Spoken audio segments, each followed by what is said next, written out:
বাগেরহাট মুন্সিগঞ্জে একটি ব্রিজের পিলারের নিচে এক বৃদ্ধকে মেরে পা বেঁধে ফেলে রেখেছে দুর্বৃত্তরা। চিন্তা করুন কতটা ভয়ঙ্কর দৃশ্য।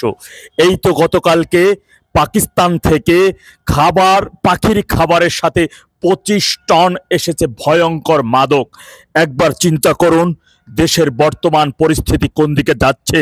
চট্টগ্রামের ওই বন্দরটা যদি আজকে বিদেশি কোম্পানিদের হাতে থাকতো তাহলে এই ভয়ঙ্কর মাদকের বিষয় এই বাংলাদেশের জনগণ আমরা কেউই জানতে পারতাম না।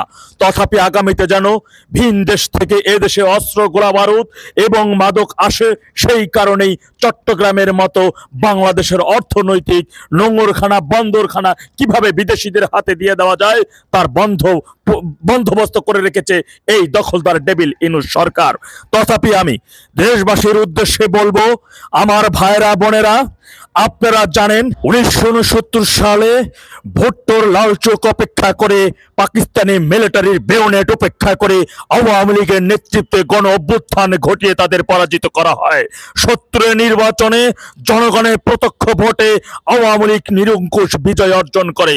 1971 সালে ওই দখলদার পাক বাহিনীদের বিরুদ্ধে সমস্ত ভুট্টোদের বিরুদ্ধে সোচ্চার হয়ে বঙ্গবন্ধুর ডাকে সাড়া দিয়ে দেশের 7.5 কোটি মানুষ ঝাঁপিয়ে পড়েন।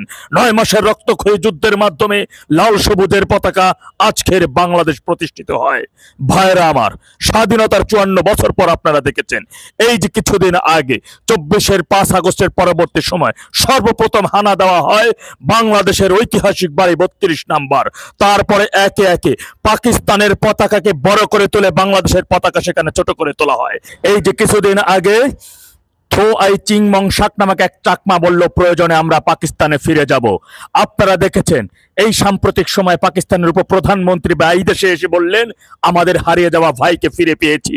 ভাইরা আমার, আপনাদেরকে এখন বলবো, বাংলাদেশ কি পূর্ব পাকিস্তান হয়ে যাবে? বাংলাদেশের সার্বভৌমত্ব কি অন্য দেশ দখলে নিয়ে যাবে? বাংলাদেশ কি জঙ্গিবাদে পরিণত হবে? আজকে বাংলাদেশের অলিতে গলিতে, পুকুরে ডোবায়, ব্রিজের নিচে, যেখানে সেখানে মানুষের লাশের সারি, বাতাসে লাশের গন্ধ। আজকে আমার মা বোনেরা ধর্ষিত হচ্ছে, ভাইয়ের সামনে বোনকে ধর্ষণ করা হচ্ছে, স্বামীর সামনে স্ত্রীকে ধর্ষণ করা হচ্ছে।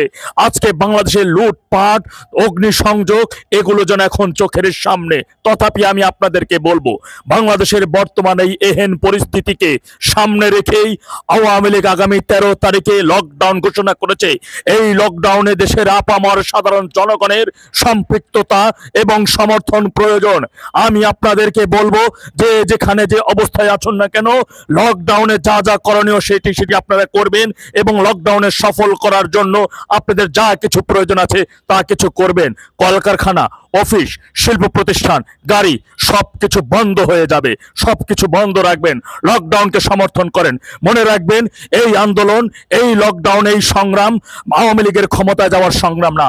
আওয়ামী লীগ স্বাধীনতার 54 সাল থেকে 9 বার যতবারই সরকার গঠন করেছে জনগণের প্রত্যক্ষ ভোটের মাধ্যমে সরকার গঠন করেছে। কখনো অস্ত্রের মুখে আওয়ামী লীগ ক্ষমতায় যায় নাই, কিংবা পিছনের দরজা দিয়ে আওয়ামী লীগ ক্ষমতায় যাওয়া লাগে নাই। আওয়ামী লীগ দেশের প্রয়োজনে, দেশের মানচিত্র রক্ষার জন্য, দেশের সাধারণ মানুষের অন্নের জন্য, ভাতের জন্য, বস্ত্রের জন্য, চিকিৎসা নিশ্চিত করার জন্য আওয়ামী লীগ রাজনীতি করে। তাই আমি আপনাদেরকে বলবো, যে কোনো ভাবেই হোক না কেন বাংলাদেশের মানচিত্র অক্ষুণ্ণ রাখার জন্য, বাংলাদেশের সার্বভৌমত্ব অক্ষুণ্ণ রাখার জন্য, আজকে দেশের যে এহেন পরিস্থিতি জাহান্নামে যে পরিণত হয়েছে সেই দেশটাকে একটি সুন্দর স্বাভাবিক দেশে পরিণত করার জন্য 13 তারিখে লকডাউনকে সফল করুন। এর উদারত আহ্বান জানাবো, আপনারা যে যেখানে যে অবস্থায় আর থাকুন না কেন 13 তারিখের লকডাউন সফল করুন।